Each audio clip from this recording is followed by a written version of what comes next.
Hi, everyone, and welcome. This is Emily Cohen, Program Coordinator here at Faith Trust Institute. Welcome to the webinar today with Reverend Dr. Marie Fortune called Keeping the Faith, How to Respond to Domestic Violence in Your Faith Community. This webinar is the first in a series of 12 webinars sponsored by the Lutheran Community Foundation as part of their Ending Family Violence Initiative, and we are really pleased to be able to offer this series free of charge because of their generosity. Marie will be speaking with us a little bit more about LCF in a moment, and before that, just a few things to note. I will be moderating our time together today, so please let me know if you encounter any technical problems. You can use the chat box on the right side of your screen to send me a direct message, and I can help you sort that out. And please also use the chat box or the Q&A box to ask questions of Marie. We plan to have time at the end to take as many questions as possible, but please feel free to type your questions in along the way. A copy of these slides will be emailed to you later this afternoon, so you'll be able to access information and links that are presented. Additionally, this session is being recorded and will be made available on our website soon. Once again, welcome, and let us begin with Reverend Dr. Marie Fortune, Founder and Senior Analyst here at Faith Trust Institute. Good afternoon and good morning to all of you who've joined us. We're very pleased to have this opportunity to spend an hour with you. And we're very pleased that the list of those of you who have signed on today, including parish clergy, pastors, parish nurses, community advocates, all of you are important members of the team that is needed to respond to domestic violence in our communities and particularly to utilize the resources of our churches to do so. We are delighted to be in collaboration with the Lutheran Community Foundation to bring this webinar to you, and this is actually the launch of the series of 12 webinars that will be presented during the next 12 months.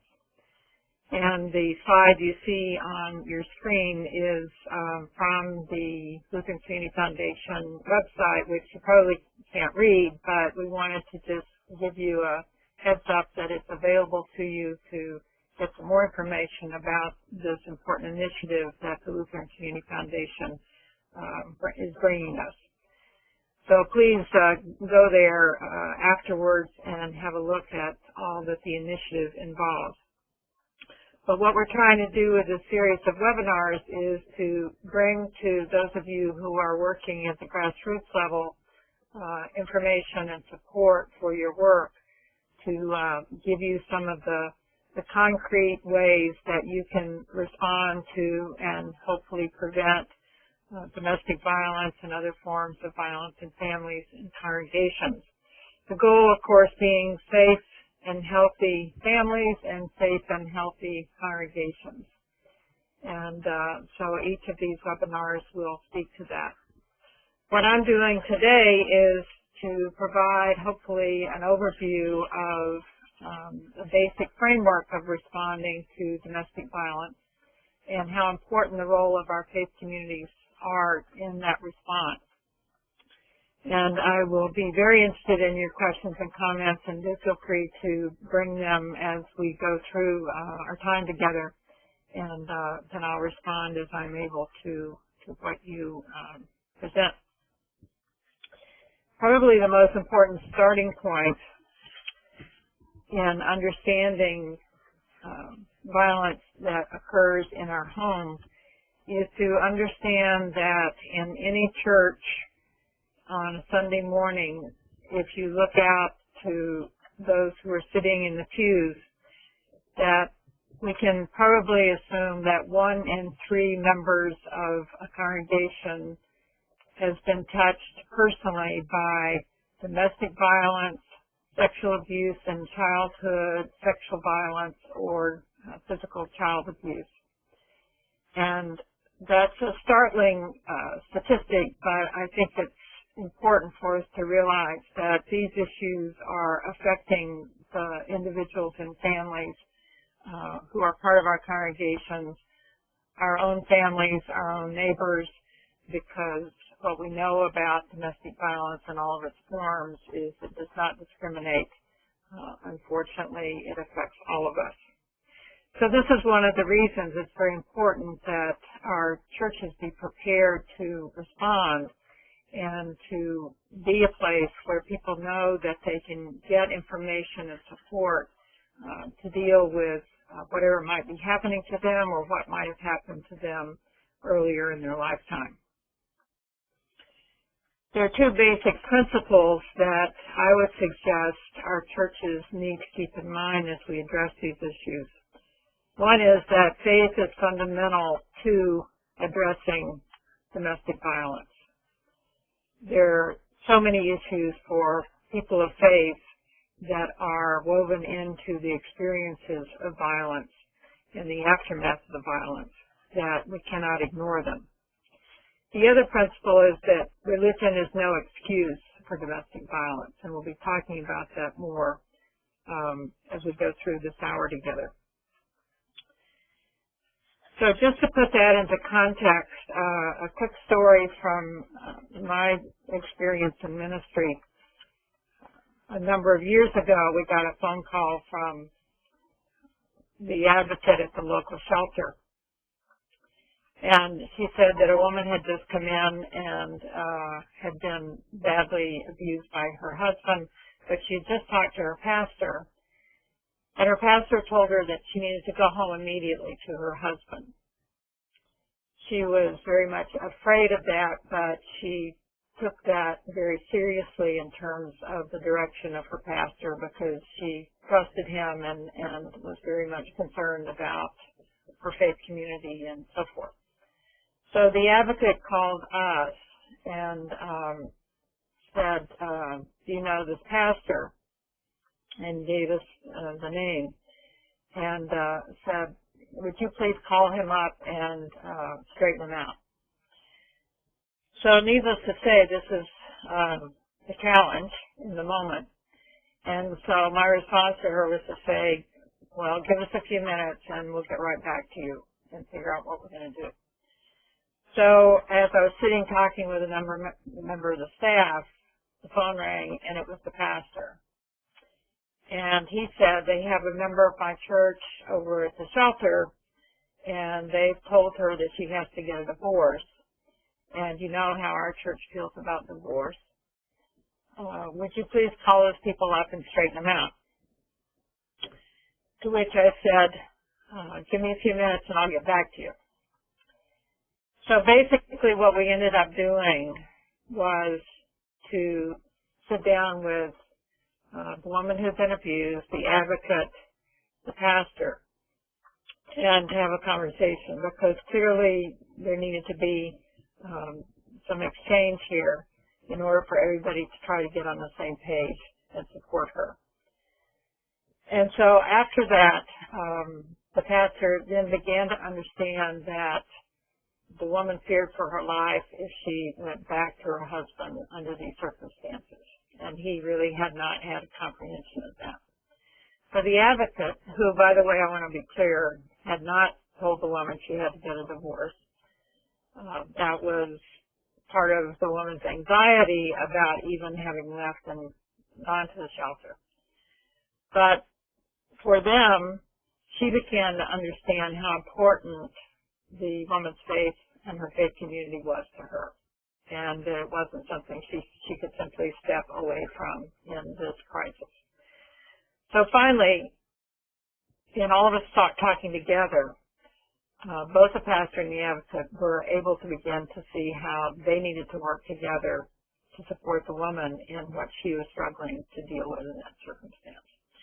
So it was a real good experience of seeing up close how important it is that we do address these issues and that we address them both within the parish setting but also in the community setting, and that those of us who are trying to be helpful be connecting to each other in ways that we can really collaborate to be a real support to those who have been abused.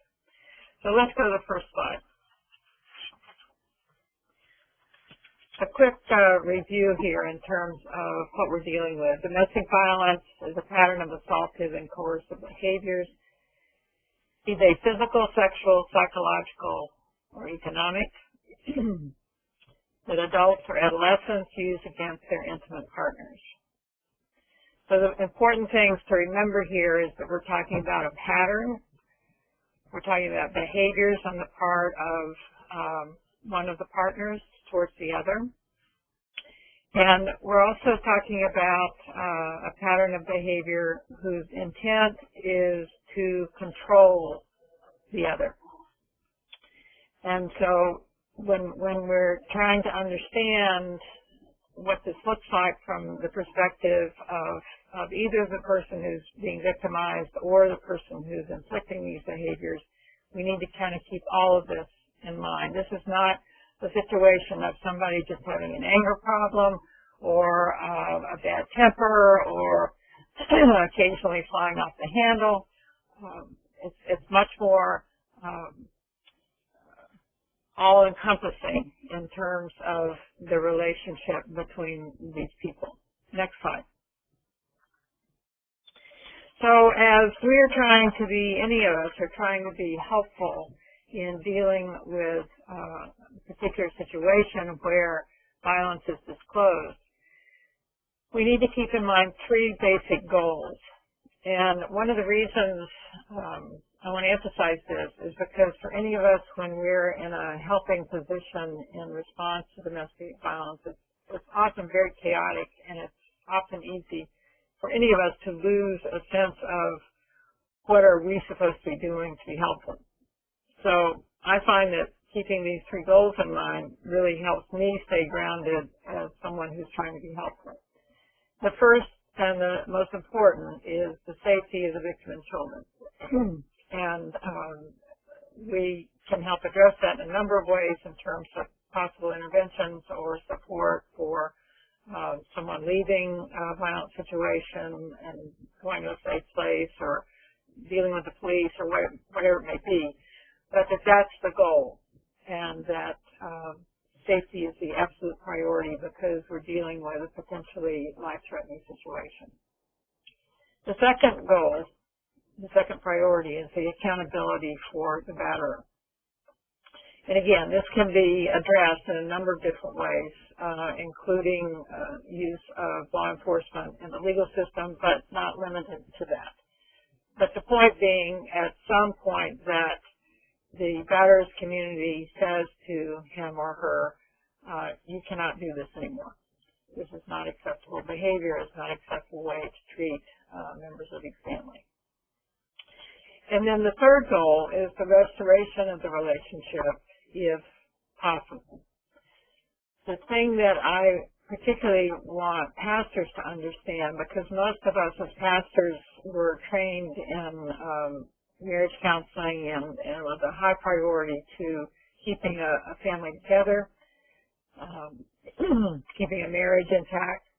And what we need to understand is that if there is violence and abuse in a relationship, that the relationship is broken. So that restoration may be a very legitimate goal, but only after goals 1 and 2 have been accomplished. In other words, restoration isn't possible unless the victim and children are really safe, the batterer is accountable and is dealing with his or her behavior to make change and to bring repentance into the process. And if those things are going on, then we may be able to talk about restoration if the victim and children want to go that direction. But unfortunately, sometimes the brokenness is too deep, too great. The covenant has been shattered, and there may not be possibility of restoration of that relationship. In which case, then, the faith community, the church's responsibility is to help the individuals involved to mourn the loss of that relationship, because there will be grief even in situations where there has been a great deal of suffering and pain. So if we keep these goals in mind and keep them in perspective, it can often kind of keep all of us on track as to how we might be helpful. Next slide. So another basic framework for understanding the role that religion, and I'm using that term broadly to include beliefs, sacred texts, doctrines, teachings, and so forth. But basically that religion will be either a roadblock or a resource for both those who've been victimized and for those who've caused harm. In other words, people's faith and their understanding of their faith will never be a neutral category. It's not something they can set aside and deal with this crisis over here. And so our job as faith leaders or advocates is to deconstruct the roadblocks that religion represents, and then to reconstruct and affirm the resources that religion represents. So let me illustrate this briefly. A woman called us and had been abused by her husband and finally had made a decision to leave. And she went to her faith community for support. Her faith community provided her with material support because she was not working at the time and knew she was going to need to get some training in order to get a job and be able to support her children. She needed a place to stay. They provided that for her.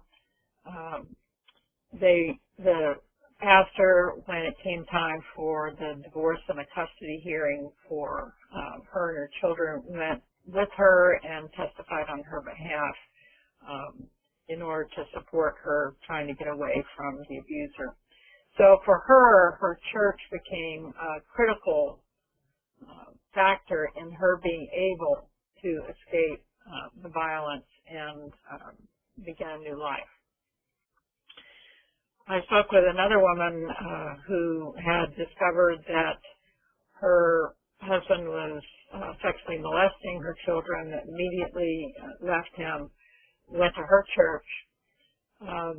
She was told that she could no longer teach Sunday school and her children could not attend Sunday school. And her church, the incest offender was part of that congregation. They never spoke to him about this at all. But basically she and the children were punished for this having been disclosed. And needless to say, the church was not there for her at the very time that she needed them to be there. So at that point, her church became a roadblock to her trying to protect her children and keep them safe, and not a resource. And so what we're dealing with is usually one or the other of those responses from faith communities. Our collective responsibility is to address both of them. Next slide. Reverend Joy Bussert is a Lutheran pastor, and in one of the very early publications in 1986 said this: "We need to begin articulating a faith that will provide women with resources for strength rather than resources for endurance. We must articulate a theology of empowerment rather than a theology of passive endurance." And so this is part of what we're offering here, is the importance of utilizing faith resources for strength rather for endurance of suffering in the experience of being a victim of domestic violence. Next slide.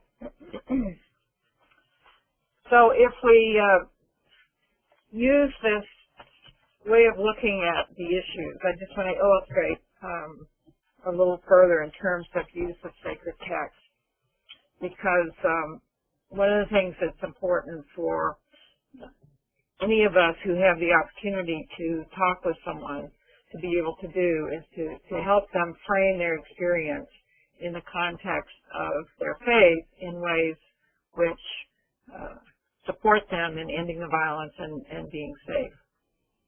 So in the Ephesians passage, which is probably familiar to most of you, but it's a good illustration of how we can look at the resource roadblock problem here. But if you recall, this is be subject to one another out of reverence for Christ. Wives, be subject to your husbands as you are to the Lord. For the husband is the head of the wife, just as Christ is the head of the church, the body of which he is the Savior. Just as the church is subject to Christ, so also wives ought to be in everything to their husbands. Husbands, love your wives, just as Christ loved the church and gave himself up for her, in order to make her holy by cleansing her with the washing of water and the word, so as to present the church to himself in splendor, without a spot or wrinkle or anything of the kind, so that she may be holy and without blemish. In the same way, husbands should love their wives as they do their own bodies. He who loves his wife loves himself, for no one ever hates his own body, but nourishes and tenderly cares for it, just as Christ does for the church, because we are members of his body. For this reason, a man will leave his father and mother and be joined to his wife, and the two will become one flesh. This is a great mystery, and I am applying it to you. I'm applying it to Christ and the church. Each of you should love his wife as himself, and a wife should respect her husband. Now, obviously, this passage has been very problematic for a number of battered women. And I think it gives us the opportunity, though, to look at the ways in which this particular text literally has been a roadblock to women saying no to the violence. And so if we go through verse by verse, we can begin to identify how a particular text is understood by someone that then creates a roadblock to ending the violence. So whether it's from the victim's perspective of feeling like there are things in this passage, just beginning with, wives be subject to your husbands, whether it's in their experience or whether it's in the husband, who may be the abuser's experience of, this is the reason I treat her the way I do, because the Bible says I can. So either way, it means that the violence is not addressed and the suffering continues. So the question for us as pastors and helpers and friends and advocates is, what resource is there here that we can call upon to in fact challenge the notion that this is acceptable behavior? And interestingly, and again, time is short for us to have this conversation, but I would invite you to study this on your own. But what's interesting about this passage is that the majority of it has to do with how husbands are to treat their wives. And always it is in the context of the way in which Christ loves the church. So the model for husbands is actually a very stringent and high standard of treating the wife the way that Jesus treats the church in terms of love and respect and serving the church. So there's no way for a husband to use this passage as an excuse to terrorize his partner. The other, I think, most significant aspect of this passage is the very first verse, be subject to one another out of reverence for Christ. And it's interesting in the various English translations of that passage, the most common is be subject to one another, but I think the most helpful is to accommodate to one another. And what it's talking about is that in a marriage relationship, how important it is to be in a give and take relationship with some accommodation to the needs of the other. But the really important thing in this passage is out of reverence for Christ. So that whatever the nature of that relationship is, for a Christian, it is in the context of the values that Jesus teaches in the gospel. always have to do with respect and love and care and concern. So, again, the resource is there if we know how to look for it, and the roadblocks can be removed if we can speak to them directly. So let's look quickly at the other passage in Malachi, because this is the passage that addresses, one of the passages that addresses divorce, that is often used by, that I've often encountered battered women struggling with in their understanding of whether or not they can leave an abusive partner. And in Malachi, this is actually the image of divorce and marriage is used as a metaphor in Malachi's discussion of the people's relationship to God, but it's often lifted out of that metaphoric use and used literally in discussing individual relationships. And this you do as well. You cover the Lord's altar with tears, with weeping and groaning, because he no longer regards the offering or accepts it with favor at your hand. And you ask, why does he not? Because the Lord was a witness between you and the wife of your youth, to whom you have been faithless, though she is your companion and your wife by covenant. Did not one God make her? Both flesh and spirit are God's, but what does the one God desire? Godly offspring. So look to yourselves, and do not let anyone be faithless to the wife of his youth. For I hate divorce, says the Lord, the God of Israel, and covering one's garment with violence. So take heed to yourselves and do not be faithless. So what's going on here very often is that a victim of domestic violence will lift out from this passage the one verse that says God hates divorce. And without fully understanding what's going on here in the use of this image. And so that then becomes a roadblock to her even considering whether she might even temporarily want to step away from a situation of violence in her home. But if we really study this passage, we can begin to understand that the image that is used here is that God hates divorce, as we all do, because it's a recognition of the brokenness of a relationship that should not have been broken. But it doesn't say thou shalt not get a divorce. It says that God hates it when that happens, but it also says that God hates covering one's garment with violence. And the use of that image of a garment of violence is so powerful in this context, because that is in fact what an abuser does, is to wear his violence like a garment. And so the point of this passage, for one thing, is directed at husbands, because in this period they were the ones who had the option to divorce. And it's calling on them not to be faithless to the wife that they married and made a commitment to. And so then I think the question for us is, what is faithlessness? And even though traditionally we focus on adultery as being the expression of faithlessness, I think a fuller understanding of faithfulness within a marriage relationship must include not bringing violence to that relationship. So, again, I'm merely trying to illustrate the possibilities of addressing the roadblocks in a text and then lifting up the resources so that we can help people find their way through a situation in the context of their faith and with the support of their church as they go through some very difficult decisions that they have to make. So let's move on to one more slide.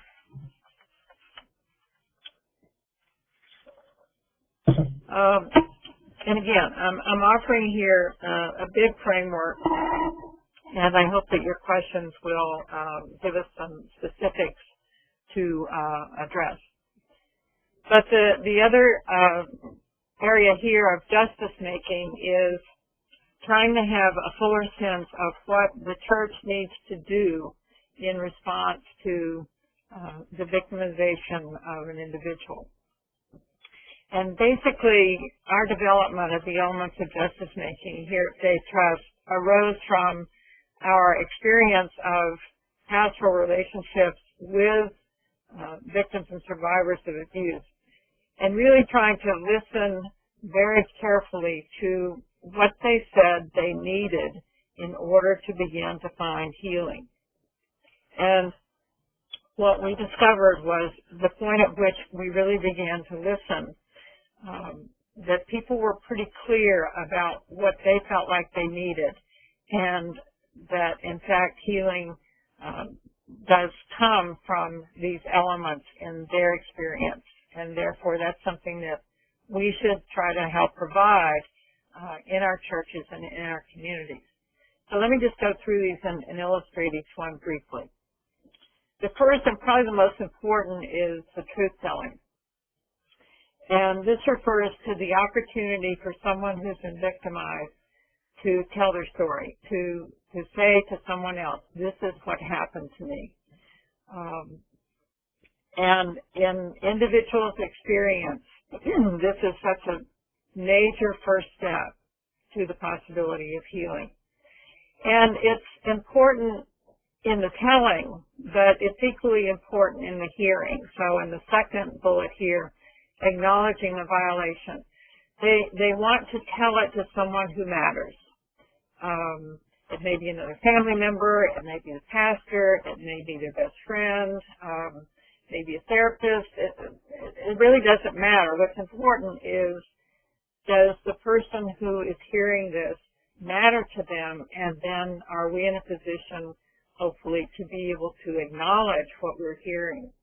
And not just passively to acknowledge that I hear you, and I believe you, but really actively to be able to say, I hear you, I believe you, and it should never have happened to you. That what was done to you was wrong. So that for those of us as helpers or representing the church in some way, to be able to actively say and stand with that person and say what was done to you was wrong and should never have happened is very, very important part of the healing process, because it begins to communicate to the individual that they're not isolated, that they are not outside of their community, and that those of us who represent the community really do understand what they've been through and are standing in support with them. The third bullet point, compassion in our response, is more than a warm and supportive response, which of course is very important. But literally the word compassion means to suffer with. And what people are asking is that we simply be with them as they go through this process. And this is actually much more difficult than you might imagine on the surface. I frankly find this to be the biggest challenge in my pastoral work, because I don't like to suffer and I don't like to be with other people suffering just because it's painful.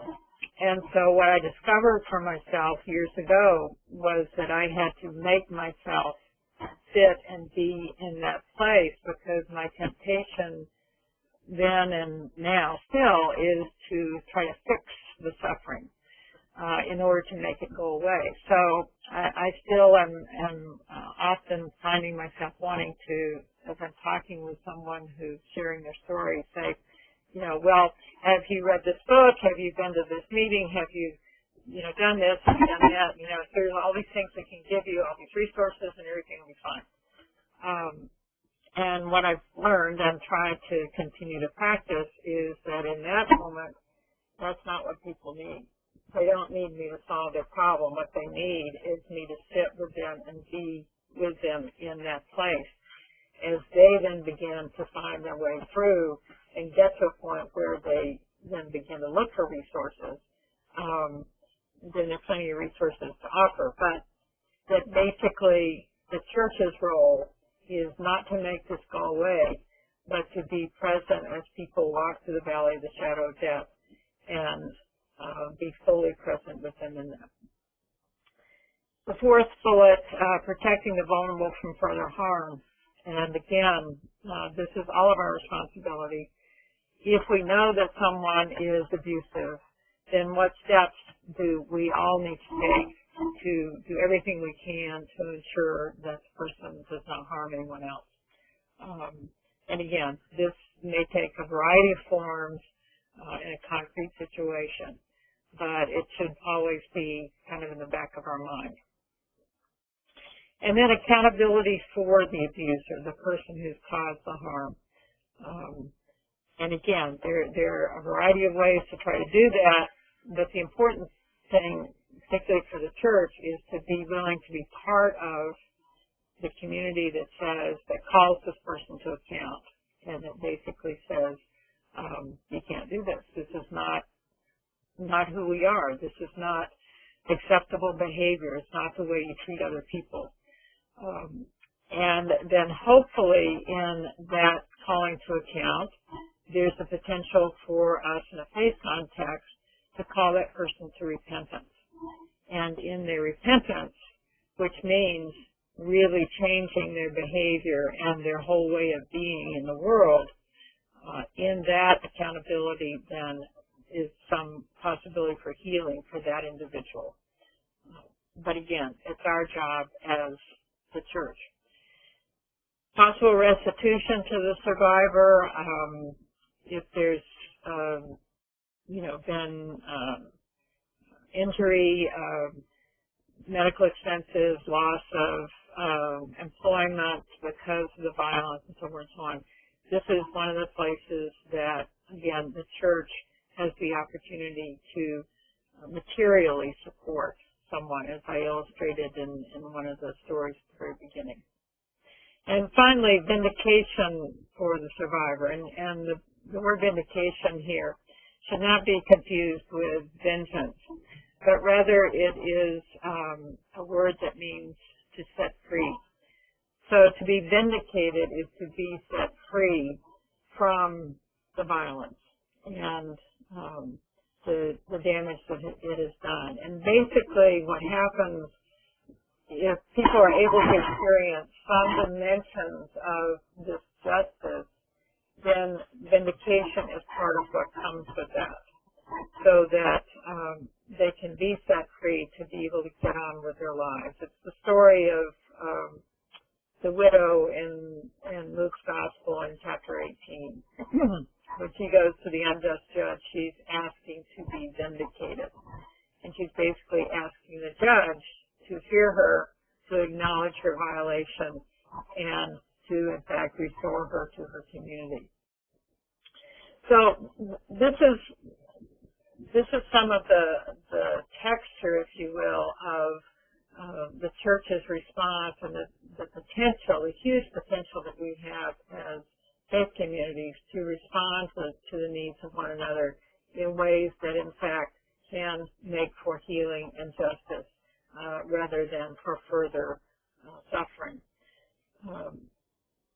All of this work around justice making is the responsibility of the whole community. This is not something that we sit back and watch while an individual survivor struggles to accomplish these things, but rather if we bring this approach and this context to those experiences, then people have a place where they can do the work they need to do, find the support that they need, and hopefully begin their healing journey. So, again, I offer that as an overview of the ways in which we can respond. So let's go to the next slide, and I'll wrap up here so we can have some conversation. Please go ahead and be sending your questions if you have them, or your comments. Just to expand beyond the response to individuals, to how can we help our churches to be the place where people know that they will find support and that it's safe to even disclose what they're living through. And the word of caution that I offer in this part of the discussion, particularly for pastors and lay leaders, is don't speak about these issues in the public setting of your church unless you're prepared to hear about people's experiences. Because as soon as you begin to talk about any of the dimensions of violence that happens in families, you will be giving people permission to come forward and share their experiences with you, which is what I hope you will do. But only if you are ready to do that. And so here are some of the ways that you can begin to bring the conversation into the wider church, which is absolutely critical for us to address these issues. So that creating an environment of awareness, so that it becomes part of the conversation in an ongoing way, not just on, one Sunday a year that is set aside as Domestic Violence Sunday, or one event in adult ed a year where somebody's invited to come in and speak about it. But it becomes part of, the posters you have on the wall, the brochures you have available, the conversations that people are having about the ministry of the church. And certainly for pastors, the preaching ministry is a great opportunity to do that. And again, to really encourage you not simply to do a one Sunday a year kind of thing, but that in terms of addressing the experiences of violence and abuse that are so common to so many people in sermons every so often, depending on the text that you're using and so forth. And if you're interested in some examples of this, we have sermons on our website at Faith Trust that you can have a look at to begin to get some ideas of how you might do that. And certainly in prayer, to simply lift up in prayer those who are suffering from abuse or who are survivors of abuse. That is, people hear that very clearly, and they're listening for it. They're waiting for you to give a signal that you even know they're sitting in the pew. And so integrating that concern as part of the prayer life of a congregation is a very important way to do that. Guest speakers from the local community, from the advocacy community, the shelters, law enforcement, judiciary, whatever. But bringing those folks into the congregation and beginning to develop relationships with them so that you can begin to build a collaborative response. And it's very important information for the members there. Certainly in youth ministry is a critical area of work here, because one of the things we know is that 25% of our teenagers are already experiencing dating violence in their relationships with each other, and a significant number of them clearly are coming out of families where they've either been victimized or observed violence between their parents. So the church should be a place where they can bring those concerns and bring those experiences and know that there's support for them, but also know that people are prepared and trained to do that. And again, this is an important part of our work here at Faith Trust, and you'll begin to see some of those resources on our website and in our webinar offerings. Pre-marriage counseling, a perfect opportunity for pastors to have a chance early on to intervene. And one of the webinars you'll see on the list that's upcoming is a webinar on pre-marriage counseling, and I'll cite one of our resources on that in a minute. But this is the place where, along with all the other issues that we raise with a couple who are considering marriage, that we raise as a matter of fact with everybody what their family experiences have been and what their experiences have been as a couple thus far in terms of issues of power and control in the relationship.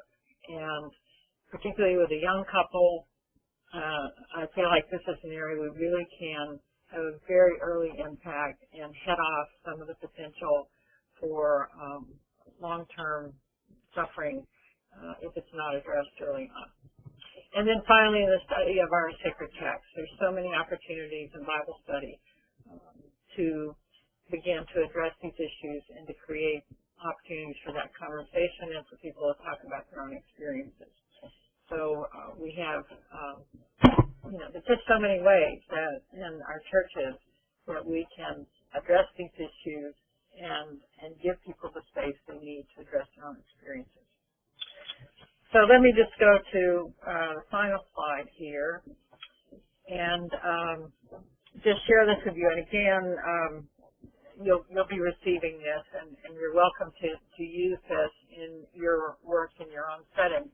This is the National Declaration that was developed in 2005 in an effort by a number of us from various faith communities to speak together about the issues of violence against women specifically.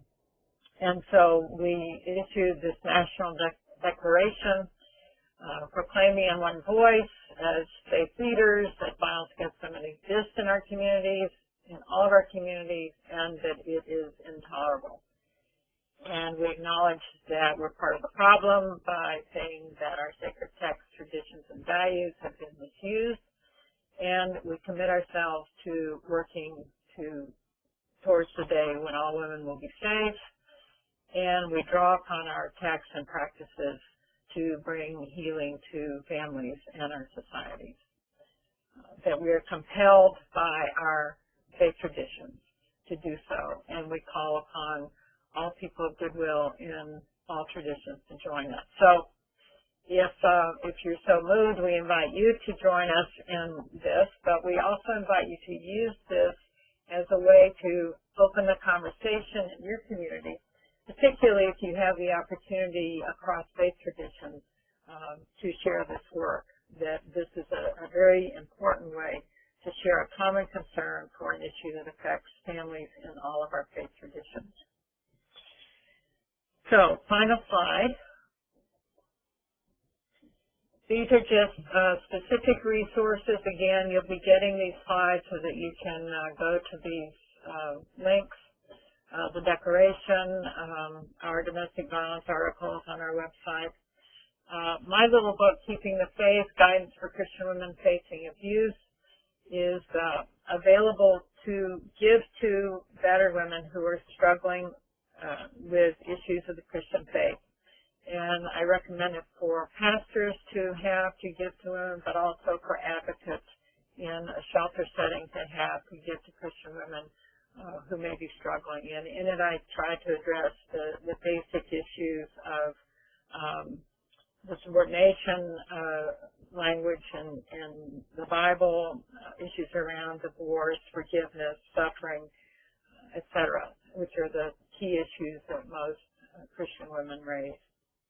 And then finally, Susan Muir Morris's book, Opening the Door, Pastor's Guide to Addressing Domestic Violence and Premarital Counseling, is available from us here at Faith Trust, and Susan will be doing the webinar, I believe it's in February or March, on that issue. So again, for pastors, I would encourage you to utilize that resource. So let me stop and see what questions or concerns you have. Emily, do you have anything? Yeah, this is Emily. There's a question here which says, do you have any suggestions for religious images or scriptural texts that have been helpful in later stages of the healing process in working with victims? It's a very interesting way to put the question.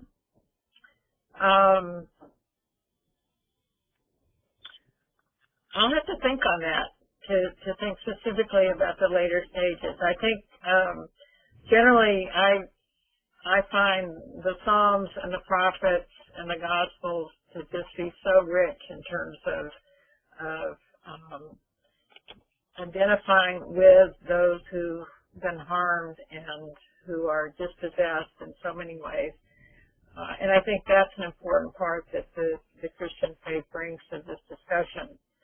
So that's where I would begin to look for what you're looking for specifically. We also have another resource here for adult survivors of incest specifically. It was written by an adult survivor, and basically she is writing psalms for adult survivors. And it's a marvelous resource, and again, very rich in imagery and so forth. And so if that's a particular area that you're working in, that might be something that would support you in that. And the author is Wendy Reed. And Emily, can you remember the title of Wendy's book? Not at the moment, but I can definitely send that in the resources afterwards. I'll include that in this list we'll here. include that specifically, but it is available from us here. Okay, I will do that. And then there's another question here speaking to the disconnect between us advocates, what we know to be happening, and versus the faith community's response. So, for example, this question is, I'm the only one who thinks that my church needs to start to address domestic violence issues, but there's some resistance by leadership in terms of the need or the capacity to address these issues. Do you have any suggestions for starting points for me? Well, probably the most important advantage you have is, I believe you said you are an advocate, and so you have the experience on the ground of what you're hearing from the women you're serving. And I think you may be in that position of the persistent widow in Luke's gospel of just needing to go back again and again and again and giving that witness to the leadership of your church that, you know, this real experience is there, and what are we doing about it? Now, I think one of the common responses from congregations and from leaders in congregations is, well, that's fine, but we don't have this problem here because we're Christians. I mean, there's a kind of cyclical thinking about Christians don't do this. If you're really a Christian, you don't do this. Therefore, we don't have these problems. And clergy will say, no one ever comes to me with this problem. So even though you're having this experience and working on the issues in the community, it has nothing to do with the congregation. What troubles me about that conclusion that clergy sometimes come to is that if you're paying any attention at all and even reading the newspaper in your own community and seeing the stories about various incidents where there's domestic violence, you have to stop and ask yourself the question, and again, given the statistics that we know are out there, you have to stop and ask yourself, why are my people not coming to me with these experiences? You know, it's kind of like we now have an understanding of alcoholism that it's a very common issue for so many people, and so I think most of our churches now have some level of understanding that this is an issue for all of our congregations, and so we should be prepared to address it. The same thing is true for domestic violence. So the question really is for leadership, why aren't our people coming? Well, the answer is because we're not talking about this. So we're in that paradoxical mode of we're not going to hear about it until we talk about it. And what you're trying to do is get them to talk about it, and then you know they will hear about it as soon as they talk about it. But they're probably afraid to talk about it because they really don't want to know, and they don't feel prepared to respond. So I would say, you know, give them materials from Faith Trust. Just kind of keep handing them stuff. Just keep saying over and over that this is what you know in your experience and how can the church respond. But I certainly know your frustration in that, and certainly want to support you in continuing to try to make progress with it. Great, thanks. There's a couple more questions that I think we can fit in before the top of the hour, and they both have to do with batter accountability. Sort of two parts. What if the batter and the victim are both at church? And the second question is, how often does the batter actually accept accountability? Good questions. Actually, I think for members of our churches, quite often both will be members. And this creates a challenge, needless to say. I got a call from a woman who had been put in the hospital by her husband. They were both members of this congregation. When she got out of the hospital, she went to her church and shared that experience with them and asked for their help. And her pastor told her that he was really sorry they wouldn't be able to support her in this because they couldn't take sides. Now, I probably don't need to explain why that was not a helpful response. So she basically was abandoned by her church at the very moment that she needed it. And basically, I think what was going on there was the unwillingness of the pastor and the leadership to confront the abuser. And so in their mind, they've just stepped away from that, which is basically the story of the Good Samaritan, of passing by on the other side, in order not to have to engage in dealing with the fact that there is a perpetrator here. There's not just the victim who, fell off the curb and broke her leg. There is a perpetrator who broke her leg. And so having to deal with both people and what is our pastoral response, but with clarity that our response is to stand with the person who's been harmed and to hold the person who caused the harm accountable. And if we care about both those people, because what the abuser needs is someone to hold him accountable. And hopefully in his faith journey, if he's genuine in that, to offer him then through that accountability the potential for repentance and healing. We have a framework in our Christian faith to do that, and we hesitate to bring it to these situations. So actually we're going to have another webinar this spring that speaks directly to that and also speaks to the experience of what do you do when a battered woman has a temporary restraining order on her husband and she wants to come to church and he's not supposed to because of the TRO, and how does the congregation handle that? So these are some of the finer points of response that I know that some of you are dealing with out there, and that we are going to be speaking to in our webinar series, both the Lutheran portion and then we have additional webinars through Faith Trust, and you can access those on our website.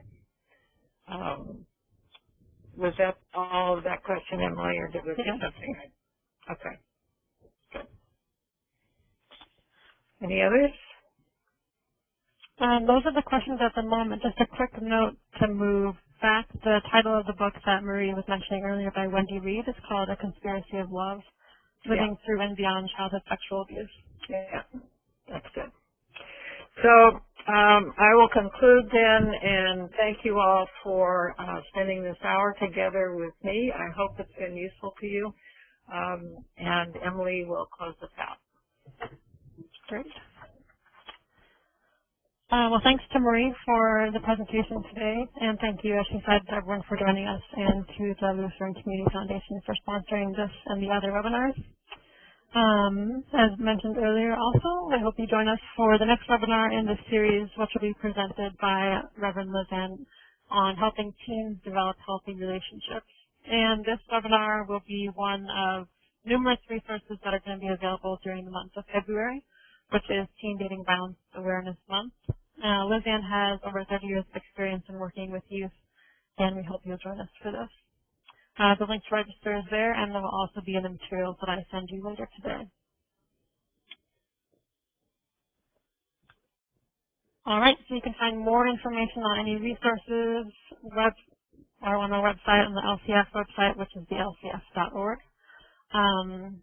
If you have any questions about purchasing any of the materials, you can go to the website there or call the number on your screen. Thanks again, everyone, for joining us, and take care.